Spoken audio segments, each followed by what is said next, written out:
The warship that shouldn't exist, yet it does. Part 1 Commander Alex Hayes jerked awake as alarms blared through his small quarters on the UES Defender. The ship shuddered beneath him. He jumped from his bunk, still in his wrinkled uniform from yesterday, and rushed to the bridge. "Status report," he ordered as he entered. The bridge crew worked at their stations with hurried movements. Lieutenant Samantha Miller looked up from her tactical station. Her red hair was pulled back in a tight bun, her face pale in the flashing red emergency lights. "Sir, 3 unknown vessels just appeared near Europa. They're massive, each one about 5 times the size of our largest battleship." Alex moved to the main view screen. The image showed 3 dark, angular ships against the backdrop of Jupiter's icy moon. They resembled giant arrowheads with strange glowing patterns along their hulls. "Any communications?" he asked. Communications Officer Eric West shook his head. "Nothing yet, sir. Wait. Incoming transmission." The view screen flickered and showed a being unlike anything Alex had ever seen. It had gray-blue skin with ridges along its skull and 4 yellow eyes arranged in a diamond pattern. When it spoke, its mouth moved in an unsettling way that didn't match the words they heard. "Humans of Earth, we are the Krevnar Dominion. We have studied your world and determined it suitable for processing. Your resources will serve the expansion of our empire. You have 30 days to prepare your planet for harvest. Resistance is inadvisable." The screen went dark. The bridge fell silent. Earth had made contact with other alien species before, but they had been peaceful. "Nothing like this." "Sir," Sam said, breaking the silence, "I noticed something odd in that transmission. There was a secondary signal embedded in the main one." Alex moved to her station. "What kind of signal?" Sam's fingers flew across her console. "I'm not sure. It's encrypted, but it doesn't match the rest of their communication pattern. It's almost like someone piggybacking on their signal. Can you decode it?" "Not quickly, sir. It would take time and computing power." Alex ran a hand through his short brown hair. "According to protocol, we should return to Earth immediately to report first contact with a hostile force." Sam looked up at him. "But if this hidden signal contains important information, it could give us an advantage." Alex finished. He made his decision. "Matthews, set course back to Earth. West, send a preliminary report about the Krevnar. Miller, download that signal data to a secure server and keep working on it." "Yes, sir," they replied in unison. Dr. Richard Porter stared at his computer screen in his cluttered office at the Northwestern University Astrophysics Department. The data couldn't be right. He adjusted his glasses and ran the simulation again. The same results appeared. Energy readings from deep space matched the exact pattern his theoretical equations had predicted, equations that had gotten him laughed. Out of 3 scientific conferences, he picked up his phone with shaking hands and called his department head. "Dean Wilson? It's Porter. I need to speak with you immediately. My dimensional fold theory. I have proof." "Richard?" came the tired voice. "We've been through this. Your theories about objects moving between dimensions don't hold up to peer review. But the readings from the Kuiper Belt Telescope Array are probably equipment malfunctions. Again, please just look at the data. I have a faculty meeting in 5 minutes. Email me the data and I'll look at it later." The call ended. Richard slammed his fist on his desk, knocking over a cold cup of coffee. He didn't bother cleaning it up. Instead, he began typing an urgent message to his old colleague at NASA. On the return journey to Earth, Sam couldn't sleep. In the hidden signal kept nagging at her. She sat in the small research lab off the main science bay running analysis algorithms. "Computer, try frequency pattern. Match 37B, she said to the empty room. The computer beeped. "Analysis complete, no match found." Sam rubbed her tired eyes. She'd been at this for hours. What was she missing? The door slid open and Alex walked in with 2 cups of coffee. "Thought you might need this," he said, placing 1 cup beside her. "Thanks." She took a sip of the hot liquid. "No luck yet. Whatever this signal is, it's using an encryption method I've never seen before." Alex leaned against the console. "We'll be back at Earth in 12 hours. After that, This will be Intelligence Division's problem. Sam shook her head. I don't think we have that kind of time. Something about the Krevnar doesn't add up. They clearly have advanced technology. Why give us 30 days? Why announce themselves at all? Maybe they're overconfident. Or maybe... Sam paused, a new idea forming. What if the main message isn't the real message? Computer, ignore the audio and visual data from the Krevnar transmission. Analyze only the carrier wave itself. The computer worked for several seconds. Analysis complete. Carrier wave contains embedded binary sequence. Sam sat up straight. Display sequence and convert to text if possible. The screen filled with a string of ones and zeros, then slowly transformed into words. Danger. Krevnar lie. Extinction event. Coordinates follow. Below was a string of numbers. Coordinates for a location deep in the Kuiper Belt. Alex and Sam stared at the message in silence. Who sent this? Alex finally asked. I don't know, but someone used the Krevnar's own transmission to warn us. Sam pointed to the coordinates. And they want us to go there. Alex straightened up. This goes against every protocol. We're supposed to return to Earth. In 30 days, those ships will begin processing Earth. What if these coordinates lead to something that could help us? Alex paced the small lab. It could be a trap. Or it could be our only chance, Sam countered. The Krevnar ships are unlike anything we've ever seen. Earth's defenses won't stand a chance. Alex stopped pacing, his eyes met Sam's. If we divert to these coordinates and find nothing, we'll be court-martialed. And if we don't, humanity might not survive to court-martial anyone. Alex took a deep breath. Matthews, he called over the ship's comm. Yes, Commander? Came the navigator's voice. Change of plans, I'm sending you new coordinates. Tell no one about this course change. Sir? That's outside normal patrol routes. I'm aware, Matthews. Security authorization Hayes Echo 897. Log it as an equipment malfunction, requiring investigation. There was a brief pause. Course laid in, sir. Estimated arrival at new coordinates in 27 hours. Alex turned off the comm and looked at Sam. We have 27 hours to figure out who sent that message and why. If we're wrong about this, Sam nodded. I know, but my gut tells me we're not wrong. As the UES Defender changed course, neither of them noticed the small Krevnar probe that had been shadowing them since they left Jupiter's orbit. The probe adjusted its own course and sent a quick encrypted message back to its fleet. The hunt had begun. The warship that shouldn't exist, yet it does. Part 2. We're approaching the coordinates, Navigator Matthews announced. The UES Defender had traveled for 27 hours deep into the Kuiper Belt, far beyond normal patrol routes. Alex stood behind Matthews, watching the view screen.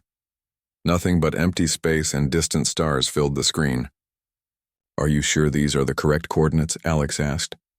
Sam checked her data again. Yes, sir. This is exactly where the hidden message directed us. Scan the area, Alex ordered. The ship's science officer, Lieutenant Paul Davis, ran his hands over his console. Scanning now, sir. After a moment, he frowned. Nothing but ice and rock. Wait. His eyes widened. I'm detecting a large mass about 20,000 kilometers ahead, but it's strange. Define strange, Alex said. The scanner can't get a clear reading. It's like the object is there one moment and partially gone the next. Some kind of interference. Sam moved to Davis's station. Let me see. She studied the readings. It's not interference, the object is actually flickering in and out of our reality. Alex raised an eyebrow. That's impossible. So was hiding a message in the Krevnar transmission, Sam countered. Sir, we need to get closer. Alex hesitated, then nodded. Matthews, take us in. Slow approach. Everyone stay alert. As the Defender moved forward, the view screen suddenly flickered. For a brief second, they all saw it. An enormous ship, easily 10 times the size of their own vessel. Then it vanished again. Did everyone see that? Alex asked. The bridge crew nodded, their faces pale. It's phasing in and out of our space-time, Sam said, excitement in her voice. Just like Dr. Porter's theories about dimensional folding. Alex gave her a surprised look. You've read Porter's work? Sam nodded. Most people in the scientific community dismiss him as a crackpot, but his math is solid. I just never thought I'd see proof of it. The ship appeared again, staying visible longer this time. Its design was sleek and powerful, clearly a warship, but unlike anything in Earth's fleet. Yet something about it seemed familiar. Magnify, Alex ordered. The image zoomed in on the hull of the mysterious vessel. Everyone on the bridge fell silent as they read the name and designation emblazoned on its side. UES Defiance United Earthship Registry, 2437 EDFC-7. That's impossible, Matthews whispered. That's a United Earthship designation, but the year... 2437, Sam finished. That's over 400 years in the future. Alex stared at the image. A ship from the future? That can't be right. Sam's mind was racing. Sir, the dimensional folding theory suggests that objects could potentially move not just through space but through time as well. The Defiance fully materialized before them, no longer flickering. It was massive and battle-scarred, with sections of its hull damaged and dark. No signs of life, Davis reported. Minimal power readings. It appears to be running on emergency systems only. Alex made his decision. Prepare a boarding party.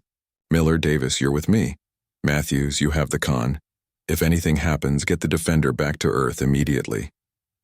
30 minutes later, Alex, Sam, and Davis floated through the empty corridors of the Defiance in their spacesuits.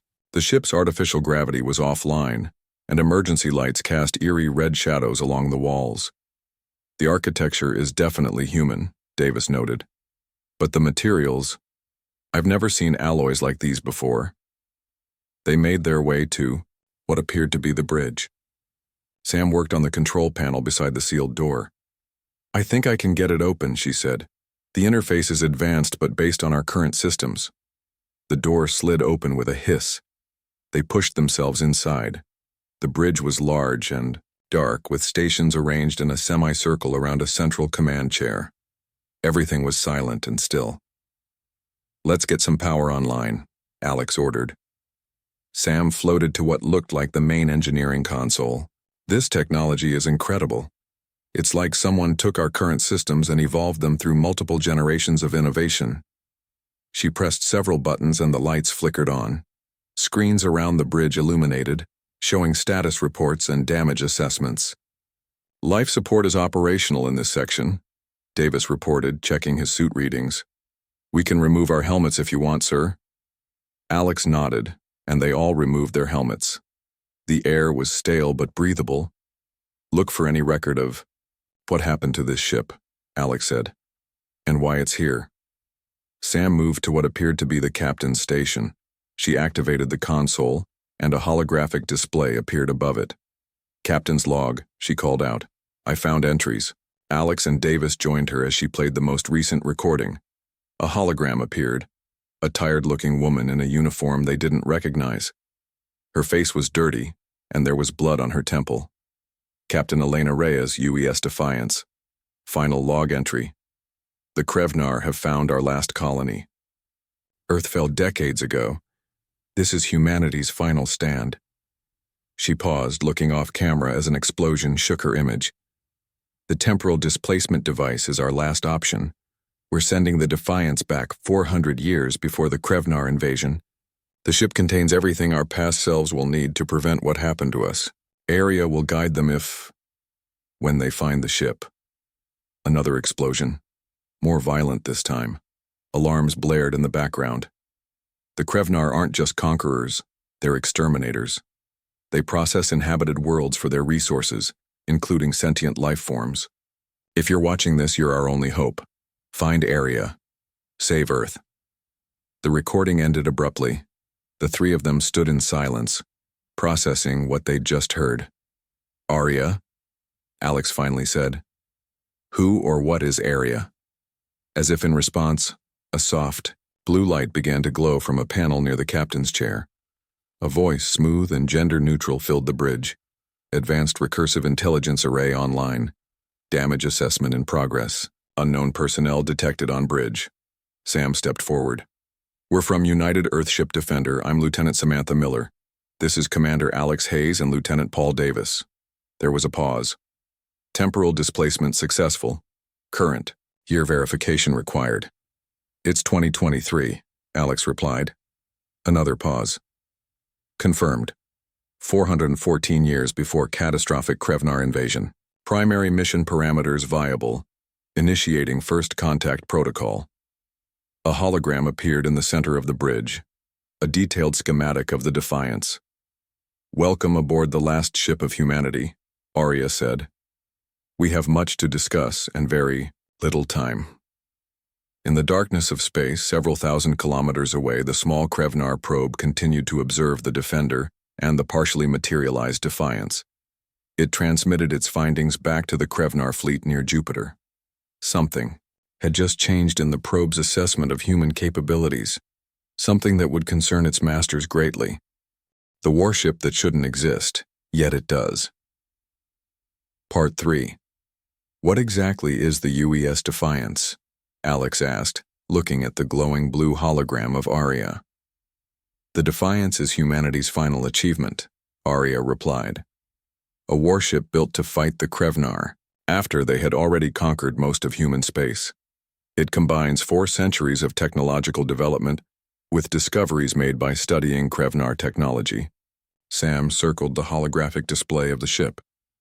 So in your timeline, the Krevnar invaded Earth? Yes. They arrived exactly as they have now, 3 ships, a warning of 30 days, and then the harvesting began. Humanity was unprepared. Earth fell within a week. Alex's face hardened. And they sent you back to help us prevent that? Correct. The temporal displacement engine was a desperate final measure. Only a few thousand humans remained, hiding in the outer colonies. The Defiance was built in secret over 20 years. When the Krevnar found our last hiding place, Captain Reyes activated the engine. Davis studied the ship schematics. This technology is incredible, but the ship appears damaged. The Defiance was in battle when the displacement occurred. 78% of systems are currently offline. However, I can guide repairs. Sam pointed to what looked like weapon systems on the hologram. What kind of defenses does this ship have? The Defiance carries graviton shields capable of withstanding direct hits from Krevnar planet crackers. Its main weapon is the causal cannon, which can remove objects from the timeline without causing physical destruction. Alex whistled softly. So what's our next move? We must repair key systems and bring the Defiance fully into this timeline. Currently, the ship exists partially in multiple dimensions, which is why it appears to flicker. How long will repairs take? Alex asked. With your current technology and my guidance, approximately 20 days. Alex frowned. The Krevnar gave Earth 30 days before they begin processing. That doesn't leave much room for error. We should contact Earth, Davis suggested. Let them know what we've found. Sam shook her head. We need to be careful. We don't know who we can trust. If word about the Defiance gets out, there could be panic or attempts to take control of the ship for other purposes. Lieutenant Miller is correct, Arya said. In the original timeline, Earth's governments fractured in the face of the Krevnar threat. Some tried to make separate deals to save their own territories. This division made Earth an easy target. Alex ran a hand through his hair. So we keep this quiet for now. I'll send a message to Earth saying we're investigating an anomaly and need more time. We can bring a small trusted crew from the Defender to help with repairs. There's something else you should see, Arya said. The hologram changed to show footage from what appeared to be Earth cities under attack. Buildings crumbled as massive. Krevnar ships hovered above. Strange machines moved through streets capturing humans who were then loaded into processing containers. This is what happened in the original timeline, Arya explained. The Krevnar don't just conquer, they harvest biological material for their biomechanical technology. Humans were processed into components for their ships and weapons. Alex, Sam, and Davis watched in horror as the footage showed the systematic destruction of human civilization. "Won't let this happen," Alex said firmly. Suddenly, alarms blared throughout the ship. "What's that?" Davis asked. "Proximity alert," Arya responded. "A Krevnar scout ship is approaching. It appears they detected our presence." Alex's hand went to his communicator. "Hayes to Defender, battle stations. We have incoming." Before he could finish, Arya interrupted. "The Defender's weapons will be ineffective against Krevnar shields. However, I can bring the Defiance's defensive systems online." "Do it," Alex ordered, transferring power to defense grid. Graviton shields at 40% capacity. Weapon systems at 30%. The ship hummed around them as systems powered up. Through the bridge viewports, they could see the small Krevnar scout approaching. It was shaped like a barbed arrowhead, sleek and menacing. "They're scanning us," Arya reported. "They have detected the temporal signature. This is unexpected. In the original timeline, they did not encounter the Defiance until much later." "We've already changed history," Sam realized. "The Krevnar ship is charging weapons," Arya warned. "Can we communicate with them?" Alex asked. "Inadvisable. The Krevnar do not negotiate when they believe they have an advantage." The scout ship fired. A beam of greenish energy lanced toward them. Alex braced for impact, but nothing happened. "Graviton shields holding at 38%, Arya announced. "Returning fire." A pulse of blue light emerged from the Defiance. It struck the Krevnar scout, which seemed to waver for a moment, like a mirage in the desert. Then, it simply vanished. "Target eliminated," Arya stated. "What happened to it?" Davis asked, his eyes wide. "The causal cannon removed it from our timeline. The ship now exists in a parallel reality where it never encountered the Defiance." Alex stared at the empty space where the scout had been. That's incredible. "And dangerous," Sam added. "If the scout doesn't report back, the main fleet will know something happened." "Correct," Arya confirmed. "We must accelerate our plans. The Krevnar will now move against Earth sooner than in the original timeline." Alex turned to Davis. "Return to the Defender. Bring Chief Engineer Kelly and 5 of our best people. Tell no one else what we've found here." After Davis left, Alex studied the ship schematics again. How did humanity build something like this? "Necessity," Arya replied. "When faced with extinction, humans achieved technological advances that would have taken centuries under normal circumstances. The Defiance represents the pinnacle of human ingenuity." Sam was examining the engine systems on the display. "These propulsion systems, they don't just bend space, they fold it." "Correct. The Defiance can travel between stars in minutes rather than years." Alex looked at Sam. "We need to get this ship operational. It's Earth's only hope." "Commander," Arya said, "there is another matter we must discuss. The temporal displacement has created instabilities. As we repair the ship, these instabilities will increase. There's a risk of creating paradoxes." "What kind of paradoxes?" Sam asked. "If we use the Defiance to defeat the Krevnar now, we prevent the future that created the Defiance in the first place.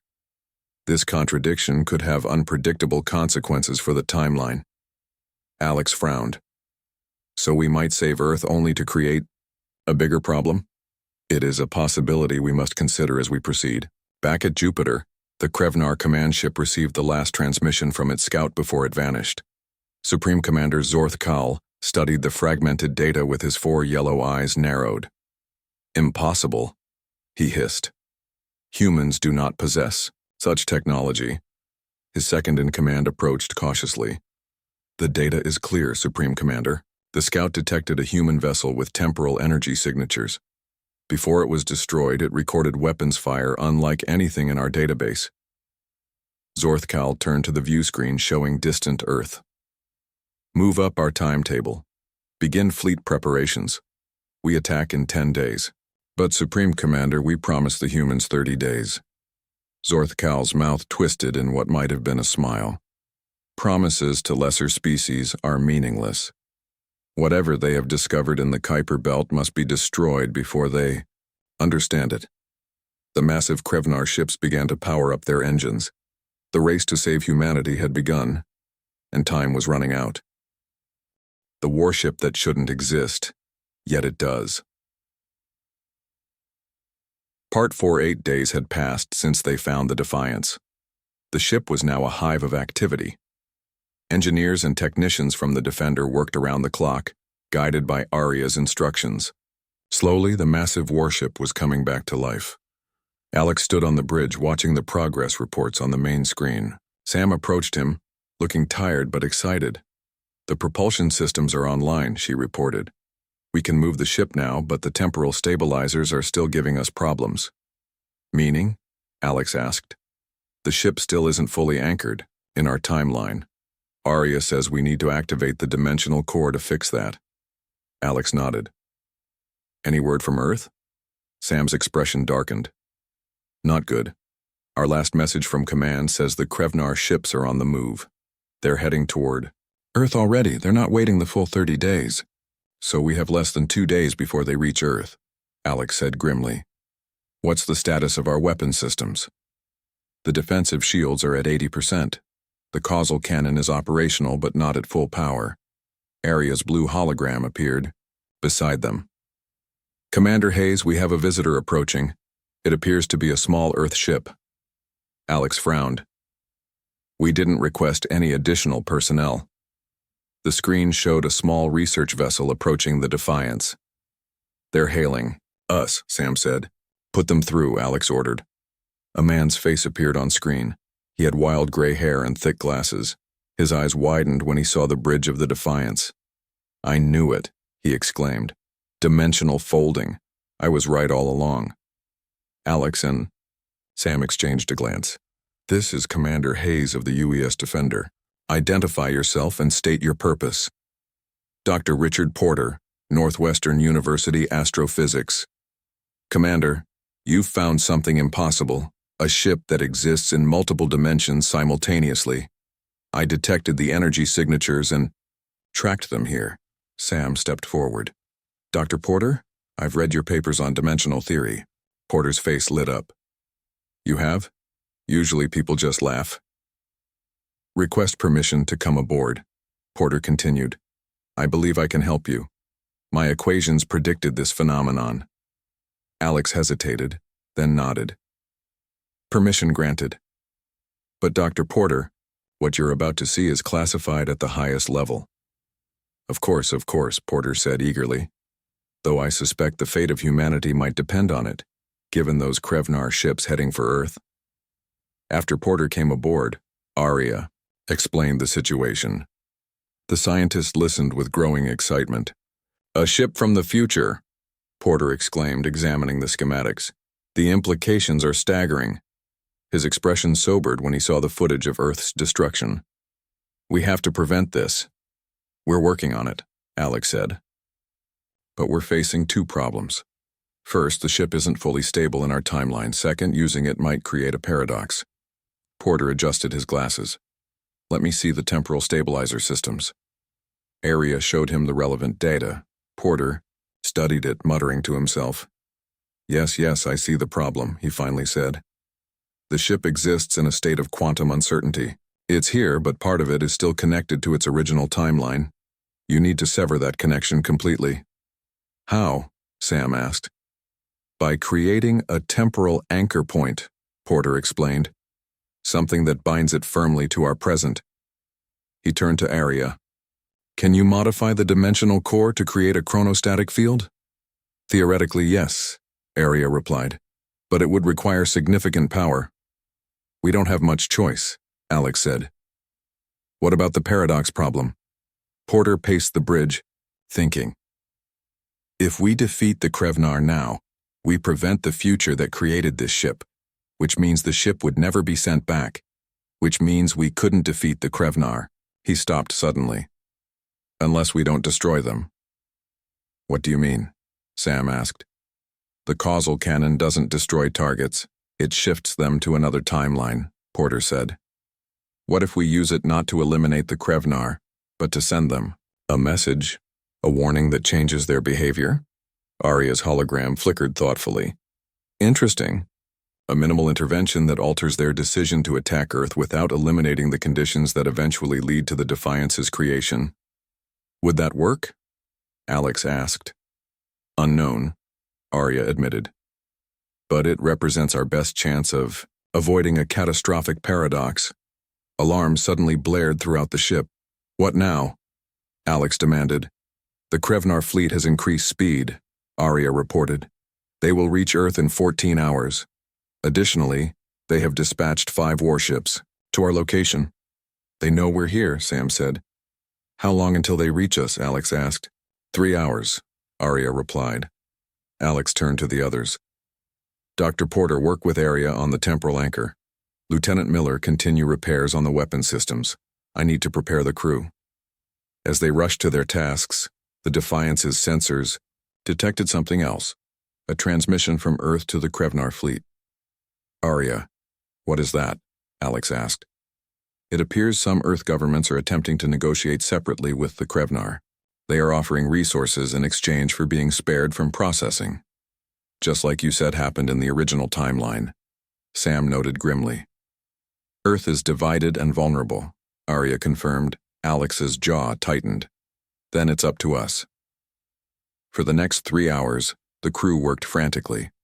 Porter and Arya managed to create the temporal anchor, stabilizing the Defiance in the current timeline. The ship stopped flickering and fully materialized in normal space. Temporal stabilization complete, Arya announced. The Defiance is now fully present in this timeline.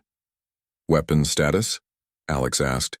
Graviton shields at 95%. Causal cannon at 70% power. Krevnar warships approaching, Sam reported from the tactical station. 5 minutes until they're in weapons range. Alex took the captain's chair. Battle stations, all crew to emergency positions. The bridge crew worked with focused intensity. Most had only been trained on the Defiance's systems for a few days, but they moved with growing confidence. Commander, Arya said, I must inform you of something. The temporal stabilization had an unexpected side effect. The energy release was massive, far larger than anticipated. Meaning what? Alex asked. The Krevnar main fleet will have detected it. They now know something exists here that shouldn't be possible with current human technology. Porter looked up from his console. We've scared them. Fear makes the Krevnar more dangerous, Arya warned. They will attack with everything they have. The 5 Krevnar warships came into view on the main screen.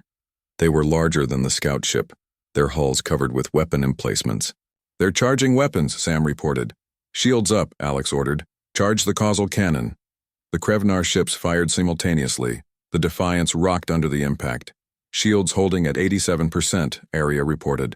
Return fire, Alex commanded. The Defiance's secondary weapons, brilliant beams of blue energy, lanced out, striking 2 of the Krevnar ships. Their shields flared but held. Their shields are adapting to our energy weapons, Sam warned. Prepare the causal cannon, Alex ordered. Target the lead ship. Causal cannon charging, Arya confirmed. 15 seconds to firing capacity. The Krevnar ships continued their assault, pounding the Defiance with energy weapons. Inside, the crew held on as the ship shuddered. Shields. At 62%, Arya reported. Causal cannon ready, Sam announced. Alex leaned forward in his chair. Fire. A pulse of swirling energy emerged from the Defiance, striking the lead Krevnar warship.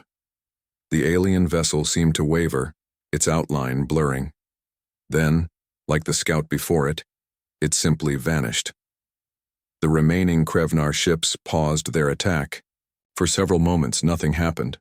They're confused, Porter said. They've never seen a weapon like this. They're hailing us, Sam reported, surprise in her voice. Put them through, Alex ordered. The screen showed a Krevnar officer, its 4 yellow eyes blinking in what might have been uncertainty. Human vessel, it said. You possess technology that should not exist. Explain. Alex stood up. We possess technology from a future you created, a future where you destroyed Earth and nearly wiped out humanity. We're here to prevent that future. The Rio. Krevnar's head tilted. Impossible. Temporal manipulation is beyond even our capabilities. Not beyond ours, Alex replied. Return to your fleet. Tell Supreme Commander Zorthkal that if the Krevnar attack Earth, they will face the consequences. We have the power to remove your entire species from the timeline. The communication ended abruptly. They're retreating, Sam reported as the Krevnar ships turned away. They'll report to their fleet, Arya warned. This is only the beginning. Alex turned to the others. We've bought some time. Now we need to get to Earth before the main Krevnar fleet. Dr. Porter, is your temporal anchor holding? Porter checked. His readings. Yes, but I'm detecting growing instabilities. Using the causal cannon has accelerated the paradox effect. How long do we have? Alex asked. Porter and Arya exchanged glances. At the current rate of temporal deterioration, Arya said, approximately 20 hours before critical paradox threshold is reached. Alex took a deep breath. Then we have no choice. We need to get to Earth and face the Krevnar fleet. It's time to show them what humanity is capable of. The Defiance's engines powered up, and the massive warship began moving toward Earth. Behind them, the returning Krevnar ships transmitted everything they had learned to their main. The warship that shouldn't exist, yet it does. Part 5, the UES Defiance dropped out of folded space near Earth's moon. The journey had taken only minutes instead of days.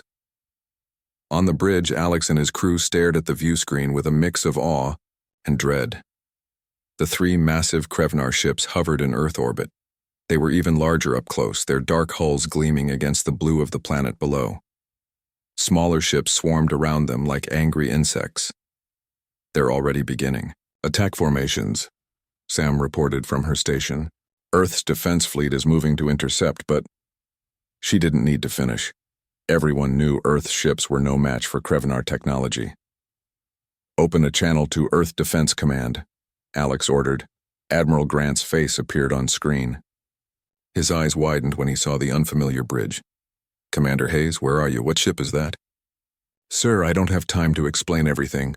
The ship is called the Defiance. It has technology capable of fighting the Krevnar. Order our fleet to hold position and let us handle this.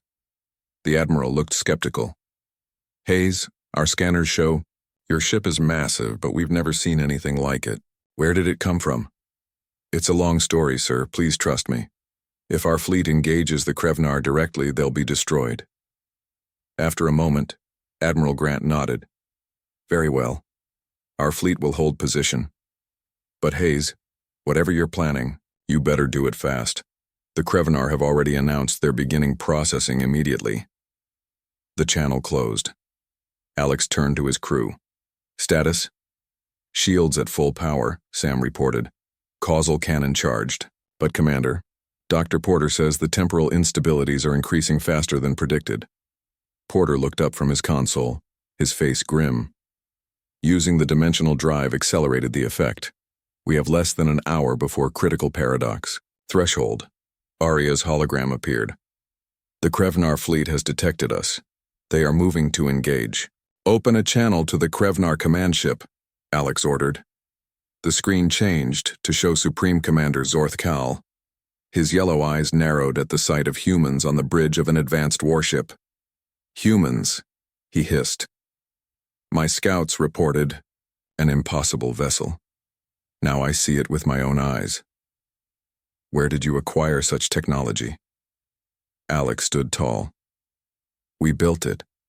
Not yet, but we will. Zorthkal's expression changed to one of confusion. Explain yourself. This ship comes from a future where your people destroyed Earth. The few surviving humans built it and sent it back to prevent that future. The Krevnar commander was silent for a moment. Then he laughed, a harsh sound that sent chills down the spines of everyone on the bridge. A clever lie. Time travel is impossible even for advanced civilizations. No matter. Your one ship cannot stand against our fleet. Earth will be processed as planned. The communication ended. The Krevnar ships began moving toward the Defiance. They're charging weapons, Sam reported. Evasive maneuvers, Alex ordered. Prepare to return fire. The Defiance moved with surprising speed for its size, dodging the first volley of Krevnar weapons. Its shields flared blue where glancing hits connected. Shields holding at 92%, Area reported. Target the nearest ship and fire. Secondary weapons, Alex commanded. Beams of blue energy shot from the Defiance, striking one of the Krevnar vessels. Its shields absorbed the impact. Minimal damage to their shields, Sam reported. They're adapting faster than in our previous encounter, Arya noted. They are quick learners. Porter looked up from his console. Commander, I have an idea. The causal cannon works by shifting targets into another timeline. What if we modified it to send a different kind of message? What kind of message? Alex asked. The truth. We could configure it to transmit the entire future history, the invasion, Earth's fall, the decades of resistance, everything that led to the creation of the Defiance. Show them what will happen if they continue this path. Aria's hologram flickered, thoughtfully. Theoretically possible, but it would require reconfiguring the cannon while under attack. Do it, Alex ordered. As Porter and Aria worked, the battle continued. The Defiance dodged and weaved among the Krevnar ships, its shields holding against their increasingly accurate fire. Shields at 68%, Sam called out, as another hit rocked the ship. Modification complete, Porter announced. The causal cannon is now configured to transmit temporal data directly to the Krevnar command systems. Target the main ship and fire, Alex ordered. The causal cannon fired, not as a destructive beam but as a pulse of swirling energy that enveloped the Krevnar command ship. The alien vessel didn't vanish like previous targets, but instead seemed frozen in space, surrounded by a shimmering field. What's happening? Alex asked. The cannon is transmitting the future timeline directly into their systems, Arya explained. They are experiencing centuries of history in moments. Inside the Krevnar command ship, Zorthkal and his officers watched in shock as their screens filled with images of Earth's destruction, the Krevnar Empire expanding across the galaxy, and then, unexpectedly, its gradual decline. They saw the last human colonies developing new technologies, building the Defiance, and finally, the Krevnar Empire's collapse under attacks from multiple species united against them. The temporal data stream ended, and the field around the Krevnar ship dissipated. For long moments, nothing happened. The alien vessels stopped firing. They're hailing us, Sam reported. Zorthkal's face appeared on screen again, but he looked different, shaken, uncertain. What trickery is this? He demanded, but his voice lacked its previous confidence. Not trickery, Alex replied. Truth. What you saw is what will happen if you continue on this path. You destroy Earth, but in doing so you plant the seeds of your own destruction. The surviving humans eventually build this ship and others like it. They unite the galaxy against you. Your empire falls. Zorthkal was silent, his four eyes blinking rapidly as he processed this information. There is another way, Alex continued. Leave Earth in peace. Seek cooperation rather than conquest. The technology that built this ship could benefit both our peoples if we work together. Porter whispered. Urgently. Commander, the temporal instabilities are reaching critical levels. We have minutes at most. Alex ignored him and kept his eyes on Zorthkal. Make your choice, Supreme Commander. War that leads to your destruction, or peace that could lead to a better future for both our species. The Krevnar leader seemed to age before their eyes as he considered the implications of what he had seen. If what you have shown us is true, he finally said, then the path of conquest leads to ruin. It does, Alex confirmed. Zorthkal straightened. I will consider your words. We will withdraw from Earth orbit while our council deliberates. But know this, human. If we discover this was deception, we will return with a force that not even your impossible ship can withstand. The communication ended. Slowly, the Krevnar ships began moving away from Earth. Cheers erupted on the bridge of the Defiance. Alex allowed himself a small smile before turning to Porter. What's happening with the temporal instabilities? Porter's face was pale. Critical levels reached. The paradox is forming. By changing the Krevnar's actions, we've altered the timeline that created the defiance. The ship is beginning to phase out of existence. As if to confirm his words, the bridge lights flickered. Parts of the ship began to become transparent. "Everyone to the Defender," Alex ordered. "Evacuate immediately." As the crew rushed to evacuate, Arya's hologram appeared one last time. "Before the ship disappears completely, I am transferring all scientific data to Earth systems," the AI announced. "Not weapons technology or dimensional drives, but the fundamental principles that will lead to their development. Humanity will not have the defiance, but you will have the knowledge to build something like it when the time comes." "Will the Krevnar return?" Sam asked. "Unknown," Arya replied. "But you have shown them a possible future they fear. That may be enough to change their path." The ship shuddered violently. "Final phase of temporal dissolution beginning," Arya warned. "You must leave now." Alex, Sam, and Porter were the last to board the Defender. As they pulled away, they watched through the viewport as the massive Defiance flickered like a dying flame before vanishing completely. "It's gone," Sam said softly. "Like it never existed." "But it did exist," Alex replied. "And it saved Earth." Porter stared at the empty space where the ship had been. "Time is trying to heal itself. The paradox is resolving. The Defiance couldn't stay because we changed the future that created it." As the Defender returned to Earth, they could see the Krevnar ships moving away from the planet. Earth was safe, at least for now. "What happens next?" Sam asked. Alex looked at the stars. "We build. We prepare. And if the Krevnar ever return, we show them what humanity is truly capable of." Porter smiled. "You know, there's a saying among physicists, the future isn't written yet. I think we just proved that." The Defender continued toward Earth, carrying the knowledge of a future that would never happen, and the hope for a better one that might.